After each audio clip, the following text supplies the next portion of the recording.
ನಮಸ್ಕಾರ ವೀಕ್ಷಕರೇ, ನಿಮಗೆಲ್ಲರಿಗೂ ನನ್ನ ಯೂಟ್ಯೂಬ್ ಚಾನಲ್ಗೆ ಸ್ವಾಗತ. ಸಮನ್ವಿ ಸಮರ್ಥ್ ಭಾವನಾತ್ಮಕ ಪ್ರೇಮಕಥೆ ಭಾಗ 55. ನೀನು ನನ್ನ ಅತ್ತೆ ಅಂತ ಕರೀಬಹುದು, ಆದರೆ ನಾನು ನಿನ್ನ ಮಗಳು ಅಂತಾನೆ ನೋಡ್ಕೋತಿರೋದು. ಯಾವತ್ತು ನೀನು ಈ ಮನೆಯ ಹೊಸಿಲು ತುಳಿದು ನಮ್ಮನೆಯೊಳಗೆ ಪ್ರವೇಶ ಮಾಡಿದ್ಯೋ ಆವತ್ತಿಂದ ನಿನ್ನ ಒಳಿತು ಕೆಡುಕು ಎಲ್ಲ ನಮಗೆ ಸೇರಿದ್ದು. ನೀವು ನನಗೆ ತಾಯಿಗಿಂತ ಹೆಚ್ಚಾಗಿದ್ದೀರಿ. ನೀವು ನನಗೆ ಅತ್ತೆ ಅಲ್ಲ, ಅಮ್ಮ ಎಂದಳು ಸಮನ್ವಿ. ಇಲ್ಲಿಯವರೆಗೆ ನೀರಜ್ ಚುಂಬಿಸುತ್ತಿದ್ದಾನೆ ಎಂದುಕೊಳ್ಳಬೇಕು, ಅಷ್ಟು ಸಮೀಪದಲ್ಲಿತ್ತು ಅವನ ತುಟಿಗಳು.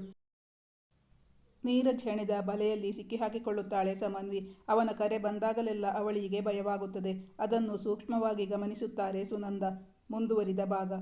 ಸಮನ್ವಿಯ ಸೆಲ್ ಫೋನ್ ಹೊಡೆದುಕೊಳ್ಳುತ್ತಿತ್ತು. ಸುನಂದ ಅವರು ಕರೆ ಸ್ವೀಕರಿಸಿದ್ದರು. ಅತ್ತಲಿಂದ ನೀರಜ್ ಕರೆ ಮಾಡುತ್ತಿದ್ದ. ಗಂಡು ಧ್ವನಿ ಕೇಳಿ ಸುನಂದ ಅವರಿಗೆ ಆಶ್ಚರ್ಯವಾಗಿತ್ತು. ಅವನು ಸಮನ್ವಿ ಕರೆ ಸ್ವೀಕರಿಸಿದಳು ಎಂದೇ ಭಾವಿಸಿ ಹೇಳುತ್ತಿದ್ದ, ನಾನು ನಿನ್ನೆ ಕಳುಹಿಸಿದ ಫೋಟೋ ಡಿಲೀಟ್ ಮಾಡಿದ್ಯಾ? ಇವತ್ತು ಇನ್ನೂ 4 ಫೋಟೋ ಕಳಿಸಿದ್ದೀನಿ ನೋಡು. ಒಂದೋ ನೀನು ನನ್ನ ಒಳಗಬೇಕು, ಇಲ್ಲಾಂದರೆ 1 ಕೋಟಿ ರೂಪಾಯಿ, ಗೊತ್ತಿದೆಯಲ್ಲ. ಅಂದರೆ ಈ ಫೋಟೋಗಳನ್ನು ನಿನ್ನ ಗಂಡನಿಗೆ ಮತ್ತು ಮನೆಯವರಿಗೆ ಕಳಿಸ್ತೀನಿ ಎಂದು ಹೆದರಿಸುತ್ತಿದ್ದ. ಆಗ ಸುನಂದ ಅವರು, ಲೋಫರ್, ನೀನು ಯಾರತ್ರ ಮಾತಾಡ್ತಿದ್ಯಾ, ಏನು ಮಾತಾಡ್ತಿದ್ಯಾ ಅಂತ ಗೊತ್ತಿದೆಯಾ ನಿಂಗೆ? ನಾನು ಅವಳ ಅತ್ತೆ ಮಾತಾಡ್ತಿರೋದು. ನನಗೆ ನನ್ನ ಸೊಸೆ ನಿನ್ನ ಬಗ್ಗೆ ಎಲ್ಲ ಹೇಳಿದ್ದಾಳೆ. ನನಗೆ ಎಲ್ಲ ವಿಚಾರನೂ ಗೊತ್ತು. ನನ್ನ ಸೊಸೆ ಏನು ಅಂತ ಗೊತ್ತು. ಬ್ಲ್ಯಾಕ್ ಮೇಲ್ ಮಾಡ್ತೀಯೇನೋ ಲೋಫರ್. ಹೆಣ್ಣು ಅಂದರೆ ಭೋಗದ ವಸ್ತು ಅಂದ್ಕೊಂಡಿದ್ದೀಯಾ? ನನ್ನ ಸೊಸೆ ಅಪರಂಜಿ. ಮತ್ತು ಚಿನ್ನದ ಬೆಲೆ ಈಗ ಎಷ್ಟಿದೆ ಅಂತ ಗೊತ್ತಲ್ಲ ನಿಂಗೆ? ಚಿನ್ನದ ಮೌಲ್ಯ ತಗ್ಗಲ್ಲ. ಸುನಂದ ಅವರು ಹೇಳುತ್ತಿದ್ದಾಗ ಅವರ ಮಾತನ್ನು ಅರ್ಧದಲ್ಲೇ ತಡೆದು ನೀರಜ್ ಹೇಳಿದ, ಅದು ಆಂಟಿ, ಅವಳು ನಿಮಗೆ ಸುಳ್ಳು ಹೇಳಿದ್ದಾಳೆ. ನನ್ನ ಹತ್ರ ಪ್ರೂಫ್ ಇದೆ. ಅವಳು ನಮ್ಮನೆಗೆ ಬಂದಿದ್ದಾಳೆ. ನಮ್ಮಿಬ್ಬರ ಮಧ್ಯೆ ಏನೆಲ್ಲ ಆಗಿದೆ ಅಂತ ನಾನು ಫೋಟೋ ಸಮೇತ ತಂದು ನಿಮಗೆ ತೋರಿಸ್ತೀನಿ. ನನ್ನ ಹತ್ರ ಸಾಕ್ಷಿ ಇದೆ. ನಾನು ನಿಮ್ಮನೆಗೆ ತಂದು ತೋರಿಸ್ತೀನಿ ಹೇಳಿದ ನೀರಜ್. ಯಾರು ನಿಂಗೆ ಆಂಟಿ? ನಿನ್ನ ಕೊಳಕುಬಾಯಲ್ಲಿ ನನ್ನ ಆಂಟಿ ಅಂತ ಕರಿಬೇಡ. ನೀನು ಏನು ಹೇಳಿದರೂ ನಾವು ನಂಬಲ್ಲ. ಫೋಟೋ ತೆಗೆದು ಇಟ್ಕೊಂಡಿದ್ದೀನಿ ಅಂತ ಹೇಳೋಕ್ಕೆ ನಿನಗೆ ನಾಚಿಕೆ ಆಗಬೇಕು. ಅಂದರೆ ನಿನ್ನ ಉದ್ದೇಶ ಏನು? ನಿನ್ನ ಉದ್ದೇಶ ಸರಿ ಇಲ್ಲ ಅಂತಾನೇ ಗೊತ್ತಾಗುತ್ತೆ. ನಿನ್ನ ಉದ್ದೇಶನೇ ಬ್ಲ್ಯಾಕ್ ಮೇಲ್ ಮಾಡೋಣ ಅಂತ ಅಲ್ವಾ? ಈಗಾಗಲೇ ಈ ವಿಷಯನ ನನ್ನ ಮಗನಿಗೆ ತಿಳಿಸಿದ್ದೀನಿ. ನೀನು ನನ್ನ ಮಗನ ಕೈಲೇನಾದರೂ ಸಿಕ್ಕಾಕ್ಕೊಂಡ್ರೆ ನಿನ್ನನ್ನು ಸಿಗಿದು ಹಾಕಿಬಿಡ್ತಾನೆ ಅಷ್ಟೇ. ನೀನು ನಮ್ಮನೆಗೆ ಬಂದರೆ ಟ್ರೆಸ್ಪಾಸಿಂಗ್ ಅಂತ ಹೇಳಿ ಪೊಲೀಸ್ ಕಂಪ್ಲೇಂಟ್ ಕೊಡ್ತೀನಿ. ನಿಂಗೆ ದುಡ್ಡು ಬೇಕು ಅಲ್ವಾ? ನೀನು ಜಯನಗರ ಪೊಲೀಸ್ ಸ್ಟೇಷನ್ಗೆ 11:30 ಗಂಟೆ ಹೊತ್ತಿಗೆ ಬಾ, ನಾವು ಬರ್ತೀವಿ. ನಿಂಗೆ ಏನೇನು ಬೇಕು ಎಲ್ಲ ಅಲ್ಲೇ ಹೇಳು, ಎಲ್ಲ ಮರ್ಯಾದೆಯನ್ನು ಮಾಡಿ ಕಳಿಸ್ತೀವಿ ಎಂದು ಗಡುಸಾಗಿ ಕೋಪದಿಂದ ಕುದಿಯುತ್ತಾ ಹೇಳಿದರು ಸುನಂದ. ಸೊಸೆಯ ದುಃಖ ನೋವಿಗೆ ಕಾರಣ ಈಗ ತಿಳಿದಿತ್ತು ಸುನಂದ ಅವರಿಗೆ. ಸುನಂದ ಅವರು ಪೊಲೀಸ್ ಹೆಸರು ತೆಗೆಯುತ್ತಿದ್ದಂತೆಯೇ ನೀರಜ್, ಮೇಡಮ್ ಅದು ಎಂದು ಏನೋ ಹೇಳ ಹೊರಟ. ನಿಂಗೆ ಬದುಕೋ ಆಸೆ ಇದೆ ಅಂದರೆ ಇನ್ಮುಂದೆ ನಮ್ಮ ತಂಟೆಗೆ ಬರಬೇಡ. ಅವರು ಅಷ್ಟು ಹೇಳುತ್ತಲೇ ನೀರಜ್ ಕರೆಯನ್ನು ಸ್ಥಗಿತಗೊಳಿಸಿದ್ದ. ಅವನು ಸುಮ್ಮನೆ ಕೂರನೆಂದು ಒಂದು ವೇಳೆ ಬೇಕಾಗಿ ಬಂದಲ್ಲಿ ಪತಿಗೆ ತಿಳಿಸಬೇಕು ಎಂದು ಅಂದುಕೊಂಡರು ಸುನಂದ. ಇತ್ತ ಮಗಳನ್ನು ಸ್ಕೂಲ್ಗೆ ಬಿಟ್ಟು ಬರುವಾಗ ಮೆಡಿಕಲ್ ಶಾಪಿಂದ ನಿದ್ರೆಗುಳಿಗೆಗಳನ್ನು ಖರೀದಿಸಿಕೊಂಡು ಬಂದಿದ್ದಳು ಸಮನ್ವಿ. ಅವಳು ಮನೆಗೆ ಬಂದು ಕರೆಗಂಟೆ ಒತ್ತಿದಾಗ ಸೊಸೆಗಾಗಿ ಬಾಗಿಲು ತೆರೆದ ಸುನಂದ ಅವರು ಅವಳನ್ನು ಪರೀಕ್ಷಾತ್ಮಕವಾಗಿ ನೋಡುತ್ತಿದ್ದರು. ಅತ್ತೆ ತನ್ನನ್ನು ನೋಡುತ್ತಿರುವ ದೃಷ್ಟಿ ಬದಲಾಗಿದೆ ಎಂದು ಭಾಸವಾಯಿತು ಸಮನ್ವಿಗೆ. ಇವತ್ತು ಯಾಕಮ್ಮ ಲೇಟು? ಪ್ರಶ್ನಿಸಿದರು ಸೊಸೆಯನ್ನು. ಅವಳು ಸ್ಕೂಲ್ನ ಪಕ್ಕದಲ್ಲೆಲ್ಲಾದರೂ ನೀರಜ್ ಸಿಕ್ಕಿದರೆ ಎಂದು ಭಯದಿಂದಲೇ ಇದ್ದಳು. ಅವಳು ಅನ್ಯಮನಸ್ಕಳಾಗಿದ್ದಳಲ್ಲ. ಅತ್ತೆಯ ಪ್ರಶ್ನೆ ಏನೆಂದು ತಿಳಿಯಲಾಗಲಿಲ್ಲ. ಏನಂದ್ರಿ ಅತ್ತೆ? ಗೊತ್ತಾಗಲಿಲ್ಲ. ಅವಳು ಬೆಚ್ಚಿದವಳಂತೆ ಉದ್ಗರಿಸಿದಾಗ ಸುನಂದ ಅವರಿಗೆ ಪರಿತಾಪ ಉಂಟಾಯಿತು. ಸಮನ್ವಿ ಅಷ್ಟು ಭಯ ಬೀಳಲು ಕಾರಣವಿತ್ತು. ಹಿಂದಿನ ದಿನ ನೀರಜ್ನ ಕರೆ ಬಂದಾಗ ಅವನ ಕರೆ ಸ್ವೀಕರಿಸಲೋ ಬೇಡವೋ ಎಂದು ಅಂದುಕೊಂಡಿದ್ದಳು ಸಮನ್ವಿ. ನೀರಜ್ ಬೇರೆ ಬೇರೆ ನಂಬರ್ಗಳಿಂದ ಕರೆ ಮಾಡುತ್ತಿದ್ದ. ಕರೆ ಸ್ವೀಕರಿಸದಿದ್ದರೆ ಇಂಪಾರ್ಟೆಂಟ್ ಕಾಲ್ ಮಿಸ್ ಆಗುತ್ತಿತ್ತು. ಗತ್ಯಂತರವಿಲ್ಲದೆ ಸಮನ್ವಿ ಕರೆ ಸ್ವೀಕರಿಸಿದ್ದಳು. ಅವಳು ಅಂದುಕೊಂಡಂತೆಯೇ ಆಗಿತ್ತು. ಆ ಕರೆ ನೀರಜ್ದೇ ಆಗಿತ್ತು. ಸಮನ್ವಿಯ ಬಳಿ ಹೇಳಿದ್ದ, ಸಮನ್ವಿ, ನೀನು ನನಗೆ ಡಿಸಪಾಯಿಂಟ್ ಮಾಡ್ತಾ ಇದ್ದೀಯಾ? ಒಂದೇ ಒಂದು ಬಾರಿ ನೀನು ನನ್ನ ಒಳಗು. ಒಂದ್ಸಲ ನನ್ನ ಜೊತೆ ಬಂದರೆ ಆಮೇಲೆ ನಾನು ನಿನ್ನ ತಂಟೆಗೆ ಬರಲ್ಲ. ನಿನ್ನ ಕಣ್ಮೇಲೆ ನಾನು ಹುಚ್ಚನಾಗ್ಬಿಟ್ಟಿದ್ದೀನಿ. ರಾತ್ರಿ ನನಗೆ ನಿದ್ದೆನೇ ಹತ್ತಲ್ಲ.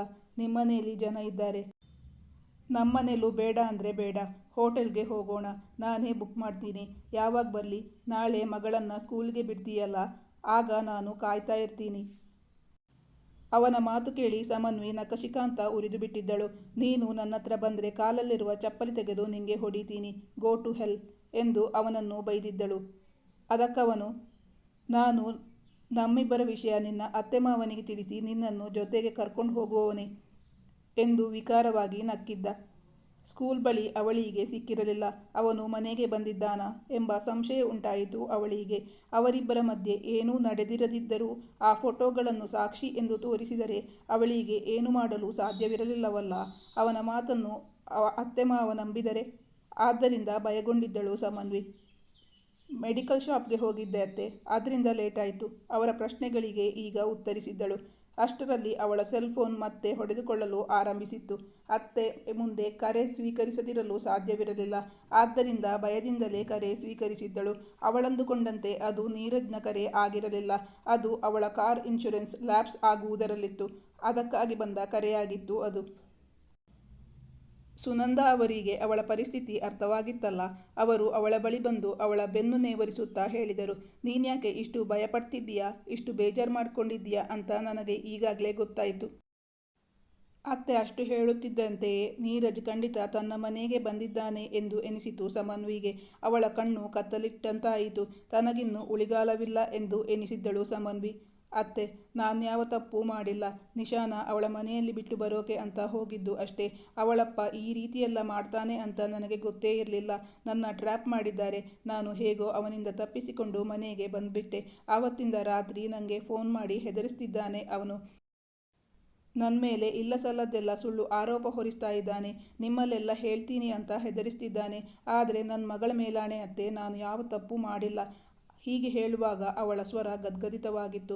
ಸುನಂದ ಅವರು ನಿಧಾನವಾಗಿ ಅವಳ ಭುಜ ಹಿಡಿದು ತಮ್ಮ ಮುಂದೆ ಕೂರಿಸಿಕೊಂಡರು. ಇಂಥದ್ದೇನೋ ನಡೀತಾ ಇದೆ ಅಂತ ನಾನು ಊಹಿಸಿದ್ದೆ. ಆವತ್ತು ನೀನು ನಿದ್ದೆ ಬರ್ತಾ ಇಲ್ಲ ಅಂತ ಹೇಳ್ತಾ ಇದ್ಯಲ್ಲ, ಮತ್ತೆ ಫೋನ್ ಕರೆ ಸ್ವೀಕಾರ ಮಾಡ್ತಾ ಇರಲಿಲ್ವಲ್ಲ, ಆಗಲೇ ನನಗೆ ಅಂದಾಜಾಗಿ ಹೋಗಿತ್ತು.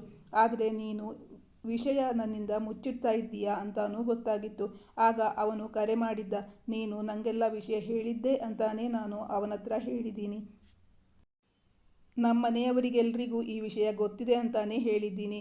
ಅವರು ಅಷ್ಟು ಹೇಳುತ್ತಿದ್ದಂತೆ ಸಮನ್ವಿಯ ದುಃಖ ಸ್ವಲ್ಪ ತಹಬದಿಗೆ ಬಂದಿತ್ತು. ಅವಳು ಆಶ್ಚರ್ಯದಿಂದ ಅತ್ತೆಯನ್ನು ಕೇಳಿದಳು. ಅತ್ತೆ, ನಿಮಗೆ ಏನೂ ವಿಷಯನೇ ಗೊತ್ತಿರಲಿಲ್ಲ, ಮತ್ತೆ ಅವನ ಮುಂದೆ ಹಾಗೆ ಹೇಗೆ ಹೇಳಿದ್ರಿ? ಸುನಂದ ಅವರು ಸಣ್ಣಗೆ ನಗುತ್ತಾ ಹೇಳಿದರು, ನಾನು ಒಬ್ಬ ತಾಯಿ. ಶ್ರುತಿ ಜೀವನ ಹಾಳಾಗುತ್ತೆ ಅಂದಾಗ ನನಗೆಷ್ಟು ದುಃಖ ಆಗಿತ್ತು ನಿನಗೆ ಗೊತ್ತಲ್ಲ. ನನಗೆ ಶ್ರುತಿ ಹೇಗೆ ಮಗಳು, ನೀನು ಹಾಗೆ. ನೀನು ನನ್ನ ಅತ್ತೆ ಅಂತ ಕರೀಬಹುದು, ಆದರೆ ನಾನು ನಿನ್ನ ಮಗಳು ಅಂತಾನೇ ನೋಡ್ಕೋತಿರೋದು. ಯಾವತ್ತು ನೀನು ಈ ಮನೆಯ ಹೊಸಲು ತುಳಿದು ನಮ್ಮನೆಯೊಳಗೆ ಪ್ರವೇಶ ಮಾಡಿದ್ಯೋ ಆವತ್ತಿಂದ ನಿನ್ನ ಒಳಿತು ಕೆಡುಕು ಎಲ್ಲ ನಮಗೆ ಸೇರಿದ್ದು. 5 ವರ್ಷದ ಮೇಲಾಯಿತು ನಾನು ನಿನ್ನ ನೋಡ್ತಿರೋದು. ನಿನ್ನ ನೋಡಿ ನಾವೆಲ್ಲ ಇಷ್ಟಪಟ್ಟ ಮೇಲೇನೆ ನಿನ್ನ ಮದುವೆ ಆಗಿರೋದು. ಅವರ ಮಗ ಒಬ್ಬನೇ ಅಲ್ಲ, ಮನೆಯವರೆಲ್ಲರೂ ಇಷ್ಟಪಟ್ಟೇ ಅವಳನ್ನು ಮದುವೆಯಾಗಿರುವುದು. ಅವರು ಅಷ್ಟು ಹೇಳುತ್ತಲೇ ಸಮನ್ವಿ ಅವರನ್ನು ಅಪ್ಪಿಕೊಂಡು ಕಣ್ಣೀರಿಟ್ಟಳು. ನೀವು ನನಗೆ ತಾಯಿಗಿಂತ ಹೆಚ್ಚಾಗಿದ್ದೀರಿ. ನೀವು ನನಗೆ ಅತ್ತೆ ಅಲ್ಲ, ಅಮ್ಮ. ಇವತ್ತಿಂದ ನಾನು ನಿಮ್ಮನ್ನು ಅಮ್ಮ ಅಂತಾನೇ ಕರೆಯೋದು.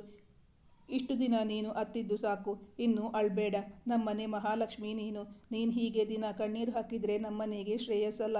ಇವತ್ತು ಸಂಜೆನೇ ನಾವು ದೇವಸ್ಥಾನಕ್ಕೆ ಹೋಗಿ ನಿನ್ನ ಹೆಸರಲ್ಲಿ ಒಂದು ಅರ್ಚನೆ ಮಾಡಿಸ್ಕೊಂಡು ಬರೋಣ. ಆಯಿತು ಅಮ್ಮ, ನೀವು ಹೇಳಿದ ಹಾಗೆ ಆಗಲಿ, ಒಪ್ಪಿಕೊಂಡಳು ಸಮನ್ವಿ. ತಾಯಿಯನ್ನು ಕಾಣಿಸಲಿಲ್ಲ ಸಮನ್ವಿಗೆ. ಅವರ ಬಳಿ ವಿಚಾರಿಸಿದಳು. ಅಮ್ಮನ್ನ ಎಲ್ಲೂ ಕಾಣಿಸ್ತಿಲ್ಲ, ಎಲ್ಲೋದ್ರು? ನಿಮ್ಮಮ್ಮಂಗೆ ಎದುರು ಮನೆ ನಿರ್ಮಲಾ ಆಂಟಿ ನೋವಿನ ಎಣ್ಣೆ ಕೊಡ್ತೀನಿ ಅಂದಿದ್ದಾರೆ. ಅವರಿಗೆ ವಿಪರೀತ ಮಂಡಿ ನೋವು. ಆ ಎಣ್ಣೆ ಹಚ್ಚಿದ್ರೆ ತುಂಬ ಬೇಗ ವಾಸಿಯಾಗುತ್ತಂತೆ. ಅದನ್ನು ತಗೊಂಡು ಬರ್ತೀನಿ ಅಂತ ಹೋದರು. ಸಮರ್ಥ್ ಇಲ್ಲದ್ದರಿಂದ ಕೆಲಸದವರ ಮೇಲ್ವಿಚಾರಣೆ ನೋಡಿಕೊಳ್ಳಲು ಸೀತಾರಾಮಯ್ಯನವರು ಆಫೀಸ್ಗೆ ಹೋಗುತ್ತಿದ್ದರು. ಆದ್ದರಿಂದ ಈ ವಿಚಾರ ಇವರಿಬ್ಬರ ಹೊರತು ಬೇರೆ ಯಾರಿಗೂ ಗೊತ್ತಾಗಲಿಲ್ಲ. ಅಮ್ಮ, ಇವತ್ತು ನೀವು ನನ್ನ ಪಾಲಿಗೆ ದೇವರಾದ್ರಿ. ನಿಮ್ಮಿಂದಾಗಿ ನನ್ನೆದೆ ಮೇಲಿದ್ದ ದೊಡ್ಡ ಭಾರ ಇಳಿಯಿತು. ನಿಮಗೆ ನಾನು ಹೇಗೆ ಕೃತಜ್ಞತೆ ಸಲ್ಲಿಸಬೇಕು ಅಂತ ನನಗೆ ಗೊತ್ತಾಗ್ತಾ ಇಲ್ಲ. ನನಗೆ ಆಶೀರ್ವಾದ ಮಾಡಿ ಎಂದು ಅವರ ಕಾಲಿಗೆ ಎರಗಿದಳು ಸಮನ್ವಿ. ಅದೆಲ್ಲ ದೊಡ್ಡ ಮಾತಾಯಿತು. ಅಂಥದ್ದೇನೂ ಮಾಡಿಲ್ಲ ನಾನು, ನೀನು ಸುಮ್ಮನಿರು. ಸುನಂದ ಅವರು ಪ್ರೀತಿಯಿಂದ ನಯವಾಗಿ ಗದರಿದರು ಸೊಸೆಯನ್ನ. ಆದರೆ ನೀನು ಸಮರ್ಥ್ಗೆ ಈ ವಿಷಯ ಏನು ಹೇಳೋಕೆ ಹೋಗಬೇಡ. ಸಮನ್ವಿಯ ಮುಖದಲ್ಲಿ ಆತಂಕ ಕಾಣಿಸಿತು. ಈ ಕಥೆಯ ಮುಂದಿನ ಭಾಗ ಮುಂದಿನ ಸಂಚಿಕೆಯಲ್ಲಿ ಮುಂದುವರಿಯುವುದು. ಈ ಕತೆ ಇಷ್ಟವಾಗಿದ್ದಲ್ಲಿ ಲೈಕ್ ಮಾಡಿ, ಶೇರ್ ಮಾಡಿ ಮತ್ತು ಕಮೆಂಟ್ ಮಾಡಿ ನಿಮ್ಮ ಅನಿಸಿಕೆ ಅಭಿಪ್ರಾಯಗಳನ್ನು ತಿಳಿಸಿ. Thank you for watching.